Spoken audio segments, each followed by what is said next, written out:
राष्ट्रपिता महात्मा गांधी ने कहा था कि गंदे शरीर और गंदे मन के साथ भगवान का आशीर्वाद प्राप्त नहीं किया जा सकता और एक साफ शरीर एक गंदे शहर में रह नहीं सकता।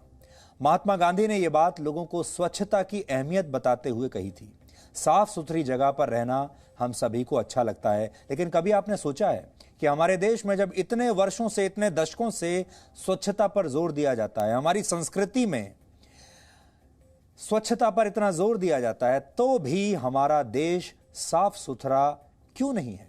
हमारे संस्कारों में हमें यह बताया गया है, हमारे धर्म में हमें यह बताया गया है, हमारे संस्कृति में हमें यह बताया गया है और अलग अलग समय पर हमारे नेताओं ने भी हमें यह बताया है। फिर भी हम अपने देश को, अपने शहर को, अपने गांव को, गली को, मोहल्ले को साफ सुथरा क्यों नहीं रख पाते? समस्या क्या है? लेकिन हमें क्या लगता है और हम क्या करते हैं, उसमें बहुत अंतर है। अब आपको कुछ तस्वीर दिखाते हैं जिससे ये बात साबित हो जाएगी। ये तस्वीरें जो आप देख रहे हैं अभी उत्तर प्रदेश के गाजियाबाद के दूधेश्वर नाथ मंदिर के पास की दीवारों की हैं। इन दीवारों पर खूबसूरत पेंटिंग्स के ऊपर आपको सफेद पुताई के निशान नजर आ रहे होंगे। आपको यह समझ में आ रहा होगा, यह देखकर लगता है कि पहले यहां पर कोई और चित्रकारी की गई है इन दीवारों पर और फिर उन चित्रों को मिटाने के लिए उनके ऊपर सफेदी कर दी गई है। अब ऐसा क्यों किया गया है यह आपको बताते हैं। अब आपको दिखाते हैं कि पिछले वर्ष अगस्त के महीने में इन्हीं दीवारों की तस्वीर क्या थी। गाजियाबाद नगर निगम ने पिछले साल अगस्त में इन दीवारों पर कुछ चित्रकारी करवाई थी। नगर निगम की सोच थी कि दीवारों पर देवी देवताओं को देखकर लोग धार्मिक भावनाओं का सम्मान करेंगे और कम से कम अपने देवी देवताओं के आसपास गंदगी न तो करेंगे न फैलाएंगे, शायद इससे लोग सुधर जाएं। लेकिन ऐसा बिल्कुल नहीं हुआ। 6 महीने भी बीते नहीं थे कि नगर निगम को लाखों रुपया खर्च करके बनाई गई इन चित्रकारियों पर फिर से सफेदी करवानी पड़ी, चूना लगाना पड़ा। पहले तस्वीर जो थी वो देख लीजिए और आज की तस्वीर जो है वो देख लीजिए, क्योंकि लोग अपनी गंदगी फैलाने की आदतों से बाज नहीं आए और अपने देवी देवताओं के सामने भी, भगवान की तस्वीरों के सामने भी उन्होंने गंदगी फैलाने से अपने ऊपर रोक नहीं लगाई। धार्मिक आस्था भी लोगों की इस फितरत को बदल नहीं पाई। ऐसे बहुत सारे वीडियोस सामने आने लगे और जब सरकार ने यह देखा और लोगों ने भी देखा तो बहुत सारे लोगों ने पुलिस से शिकायत की और कहा कि यह हो क्या रहा है, और इन दीवारों को अब इस तरह का बना दिया गया है जो आप देख रहे हैं। किसी दीवार को साफ रखने के लिए वहां धार्मिक तस्वीरें या देवी देवताओं की पेंटिंग बना देना एक आसान तरीका हो सकता है, लेकिन यह कोई समाधान नहीं है। इसलिए इस तरीके पर लोग सवाल भी उठा रहे हैं। किसी जगह को साफ रखने के लिए वहां देवी देवताओं की मूर्ति रख देना या वहां कोई धार्मिक प्रतीक लगा देना, ऐसे प्रयोग कई जगहों पर पहले भी किए जाते रहे हैं। लेकिन आपने देखा होगा कि अक्सर ऐसी तस्वीरें एक ही धर्म की होती हैं। यहां पर भी आपने देखा होगा, लोगों को रोकने के लिए सिर्फ हिंदू देवी देवताओं की तस्वीरें ही लगाई गई हैं, किसी और धर्म के देवी देवताओं की तस्वीरें नहीं हैं। धर्मनिरपेक्ष देश भारत में यह खतरा केवल हिंदू धर्म के साथ ही मोल लिया जाता है। कहने को तो सरकार धर्मनिरपेक्ष होती है, प्रशासन भी धर्मनिरपेक्ष होता है और हमारा देश भी धर्मनिरपेक्ष है। अगर धर्मनिरपेक्ष है तो फिर लोगों को गंदगी करने से रोकने के लिए सिर्फ हिंदू देवी देवताओं की तस्वीरें ही क्यों लगाई गई और फिर क्यों उन्हीं का अपमान करवाया गया? ये सामाजिक प्रयोग करने के लिए हिंदू धर्म के प्रतीक, चिन्ह या तस्वीरें ही क्यों लगाई जाती हैं? यहां हम ये नहीं कहना चाहते कि यह प्रयोग दूसरे धर्मों के साथ भी किया जाना चाहिए, हम ये बिल्कुल नहीं कह रहे हैं। सही तरीका तो यह है कि सफाई करने वाली एजेंसियां और कर्मचारी अपने कर्तव्य का सही निर्वाह करें, गंदगी करने वालों के खिलाफ कड़ी कार्रवाई करें। अगर हम गाजियाबाद को ही उदाहरण मान लें तो वहां की जनसंख्या 50 लाख के आसपास है। इस जिले में साफ सफाई के काम में लगे कर्मचारियों की संख्या 3,500 है। अगर ये सभी अपना काम ठीक तरह से करें तो प्रशासन को भगवान भरोसे रहने की नौबत नहीं आएगी, भगवान की तस्वीरों का सहारा लेने की भी नौबत नहीं आएगी। सबसे अच्छा तो यह होगा कि सफाई को लेकर लोग अपनी आदतों को खुद ही बदल लें और उसके लिए यह भगवान की तस्वीरें लगाने की आवश्यकता ही ना पड़े। भारत में वर्ष 2014 से स्वच्छ भारत अभियान चल रहा है।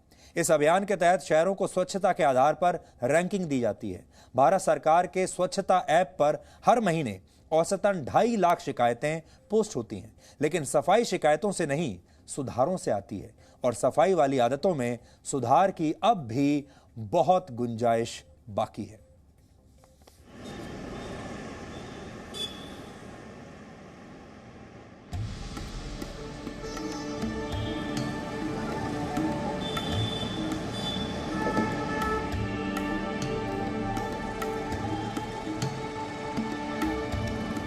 उत्तर प्रदेश के नोएडा, गाजियाबाद समेत कई शहरों में स्वच्छता का अभियान जोरों पर है। दीवारों, फ्लाईओवर्स और पार्क सब जगहों को चमकाया जा रहा है। लाखों करोड़ों के खर्च के साथ प्रशासन स्वच्छ भारत अभियान में अपनी छवि और शहर की रैंकिंग दोनों सुधारना चाहता है, लेकिन इस अभियान पर पानी फेरने वाले कहां मानते हैं। साफ दीवार और मन मुताबिक जगह दिखी नहीं कि काम शुरू। सामने आपको दिख रहा है प्रदूषण हटाओ, पर्यावरण बचाओ, स्वच्छ सर्वेक्षण, और कुछ लोग बिना कोई घबराए, सर क्या लग रहा है, दीवारें वगैरह साफ सुथरी रखने की कोशिश कर रहे हैं और आप इनको कुछ पानी देने की कोशिश कर रहे हैं, पौधे भी नहीं है ये तो। सर ये नाला है इसलिए कर नाला है, नाला इसलिए बनाया गया है कि आप आए और खुले में लघु शंका कर दें। सर बड़ी जोर से लगा। अरे जोर से लगा था। नहीं नहीं नहीं सर, ये तो जगह आप देखिए ना, आप क्यों, आप कुछ तो ध्यान रखना चाहिए था ना आपको। अच्छा सर गलती हो गई। गाजियाबाद प्रशासन ने ऐसे नागरिकों से पार पाने का एक रास्ता खोजा, लेकिन वो भी उल्टा पड़ गया।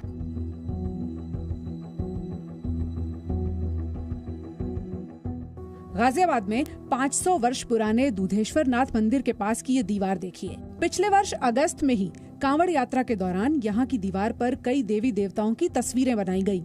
धार्मिक आस्था भी बनी रहे और दीवार भी साफ रहे, इस लक्ष्य के साथ ये काम किया गया। इसके लिए नगर निगम ने उस वक्त बाकायदा 1 लाख रुपए खर्च किए थे, लेकिन 6 महीने के अंदर ही गाजियाबाद प्रशासन को अपनी ही मेहनत पर चूना फेरना पड़ गया। अब यहाँ की तस्वीर कुछ ऐसी है। ये तस्वीरें क्यों बदली, उसके पीछे की वजह है ये तस्वीर। गाजियाबाद में लोगों ने इन दीवारों को भी नहीं छोड़ा। ऐसी हरकतों के बाद आसपास के लोगों ने हंगामा कर दिया। मामला पुलिस तक पहुंचा। हमारे भगवान की आस्था है, हमारे भगवान का प्रतीक है, हमारे प्रतीक चिन्ह है, हमारी धर्म का प्रतीक चिन्ह अगर कहीं लगा है और अगर वहां मूत्र विसर्जन किया जाएगा किसी असामाजिक तत्व द्वारा, तो हम बिल्कुल बर्दाश्त नहीं करेंगे। वहां पर उन्होंने धरना प्रदर्शन किया।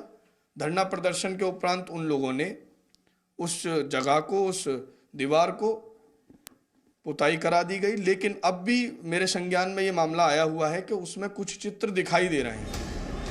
पुलिस ने मामला सुलझाने के लिए प्रशासन से बात की, जिसके बाद इस दीवार पर नगर निगम ने कुछ इस तरह पुताई करवा दी। लोगों को जुड़ना पड़ेगा। अब ये सवाल हमारे ऊपर भी आता है कि हम उनको कैसे जोड़ पाएं, इमोशनली जोड़ पाएं, प्रोफेशनली जोड़ पाएं, प्रैक्टिकली जोड़ पाएं, what ever be the reason, जैसे भी तरीका अपनाएं हम लोग, लेकिन लोगों को अवेयर तो करना पड़ेगा और लोगों को जोड़ना पड़ेगा। अवेयरनेस मुझे लगता है कि और ज़्यादा लाने की ज़रूरत है सिटी में। सवाल इस बात पर भी उठे कि दीवारों को गंदगी से बचाने के लिए किसी धर्म विशेष के देवी देवताओं की तस्वीरों का और प्रतीक चिन्हों का प्रयोग क्यों किया जा रहा है। कोई भी फोटो वगैरह जो भी लगाई जाए वो ऐसी जगह लगाई जाए जो उसकी देखभाल भी अच्छी तरह से हो सके। अब ये तो है नहीं कि जहाँ चाहे वहीं लगा दिया। एक चीज़ तो है कि हम लोग तो पहले तो इंसान है, जानवर तो है नहीं, तो ये तो सोचना चाहिए। धर्म बरादरी तो कोई मतलब ही नहीं आता ना चीज़ को। तो अब किसी की मूर्ति है, हम सूसू करेंगे तो गलत तो है। पहले नंबर तो बनाना नहीं चाहिए ऐसी ऐसी जगहों पर जहाँ जगह गंदगी फैलाए लोग बाग। दीवारें साफ रहें, गलियों और चौराहों पर गंदगी न हो, इसके लिए धार्मिक तस्वीरों और प्रतीक चिन्हों का प्रयोग करना पड़ा, लेकिन लोगों ने आस्था का सम्मान भी नहीं किया और आज इन दीवारों की हालत ऐसी है। लोग नहीं समझे कि उन दीवारों को साफ रखना कितना जरूरी है, और दीवारों को साफ रखना तो जरूरी है ही, लेकिन जब उसके ऊपर भगवानों की तस्वीरें थी उसके बावजूद जब उसे गंदा किया गया, वहां पर लोग आकर लघु शंका तक करने लगे, तो आप समझिए कि किस तरह से लोग साफ सफाई को ले रहे हैं। हमने जब स्थानीय लोगों से इस बारे में बात की तो उन्होंने भी वही वजह बताई जो आपने अभी कुछ तस्वीरों में देखी। लोग बाग लघु संख्या वगैरह वो करते थे, मतलब भगवान की तस्वीर होने के बावजूद हाँ, जो क्या होता था, मतलब क्या हुआ, साफ करते थे, हमारे वो मिटा दी गई है यहाँ। बजरंग दल के है कुछ, उन्होंने करवा के यूँ करवाया। उन्होंने मिटवा दिया एक बार के लिए। लेकिन हम ये जानना चाह रहे हैं क्या ऐसे लोग हैं अभी भी? बहुत लोग हैं, ऐसा नहीं, भ्रष्टाचार कभी खत्म नहीं होने वाला, ना होगा। यहाँ पर मीटिंग हुई थी, यहाँ पर बैठी थी लेडीज, जिन्होंने कराया था ये। क्या कारण था, क्या कह रहे थे? ये कारण तो हमें नहीं मालूम है, लेकिन बनी भी इसके पीछे मूर्ति क्या था? तस्वीरें, मूर्तियाँ थी। हाँ, तस्वीर बनी थी, मूर्तियाँ थी। अच्छा, भगवानों की सारी? हाँ, भगवानों की थी सारी। तो इन्होंने पुतवा दिया। क्या हो रहा था? कुछ नहीं हो रहा था, बस ऐसी अपनी मर्जी से इन्होंने। हालांकि ये हालात किसी एक शहर के हों ऐसा नहीं है, लेकिन अगर गाजियाबाद की बात करें तो स्वच्छता सर्वेक्षण की 2020 की सूची में इस शहर का नंबर 19वां है। इस स्थान पर आने के लिए भी काफी मेहनत की गई, लेकिन बदले में लोग अपने शहर को क्या दे रहे हैं ये तस्वीरें खुद बोल रही हैं। गाजियाबाद से वरुण भसीन और हरीश झा के साथ ब्यूरो रिपोर्ट, जी मीडिया। आप अपने शहर को साफ रखने के लिए कई तरह से योगदान दे सकते हैं। हमारे देश में 50 करोड़ से ज्यादा लोगों के पास स्मार्टफोन हैं जिनमें कैमरे लगे हैं। आप चाहे तो अपने मोबाइल फोन से ऐसी तस्वीरें और वीडियो पोस्ट कर सकते हैं जिससे गंदगी फैलाने वालों को ही शर्म आ जाए। आज आप ये भी समझिए कि किन देशों में पहली बार गंदगी करते पकड़े जाने पर कितना जुर्माना लगता है। भारतीय रुपए के हिसाब से ब्रिटेन में गंदगी फैलाने पर 15,000, हांगकांग में 14,000, सिंगापुर में 16,000 रुपए का जुर्माना हो सकता है। इसके अलावा कई देशों में कड़ी सजा भी होती है। भारत में भी शहरों में गंदगी फैलाने पर 200 रुपए से लेकर 10,000 रुपए तक जुर्माने का प्रावधान है, लेकिन यह सिर्फ प्रावधान ही है, कुछ होता नहीं है। हम चाहेंगे कि आप अपने स्तर पर आदत सुधारो अभियान चलाएं, क्योंकि सुपर पावर बनने की इच्छा रखने वाले भारत को ऐसे ही सत्याग्रह की जरूरत है। समाज को, लोगों को सबसे पहले अपनी आदतें सुधारनी